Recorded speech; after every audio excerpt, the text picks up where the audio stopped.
मुंबईहून गुप्तधनाच्या शोधात आलेल्या 11 जणांना पोलिसांनी घेतले ताब्यात। नेमका हा काय प्रकार आहे पाहूया कोकण लाईव्हच्या या रिपोर्टमध्ये।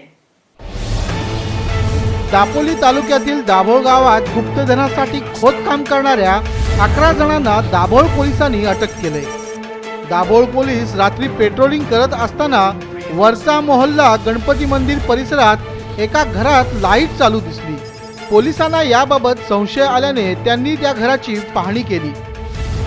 त्यानंतर घरात फावडं आणि तिकावाच्या साहाय्याने खोदकाम करण्यात येत होतं, तसेच एका बाजूला पूजा मांडण्यात आली होती। पोलिसांनी याबाबत संशय आल्याने अखेर पोलिसांनी त्या घरावर धाड टाकली आणि मुंबईहून आलेल्या तब्बल 11 जणांना अटक केलं।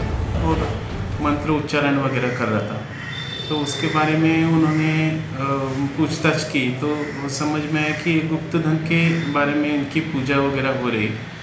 तो उसके लिए अधिक जानकारी के लिए उनको हिरासत में लिया गया और दाभोल पुलिस स्टेशन में लाया गया।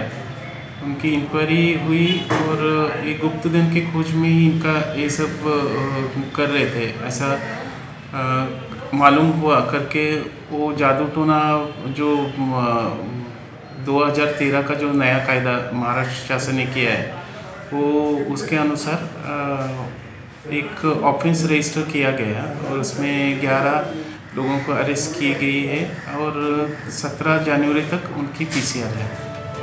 तसेच त्यासोबत आलेल्या 2 गाड्या देखील जप्त करण्यात आल्या।